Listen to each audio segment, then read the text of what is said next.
In this video, I'll show you how to get your 1099 form from Robinhood. So doing this is fairly simple. Just gonna open up Robinhood, it can be the app or website, and the easiest way is to then click on the search bar, and from there simply type in text documents, and you will then see quick links, text documents, view text documents. Simply open that up.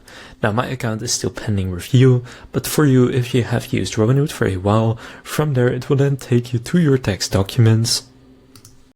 And after that, the text documents that they provide, you can see if you don't have a reportable event, you won't receive a Form 1099. If you have joint investing account activity, that requires a 1099, and it will be provided separately from the consolidated 1099 for your individual account. But for this text here, you can see your consolidated 1099s for Robinhood securities, crypto, and derivatives.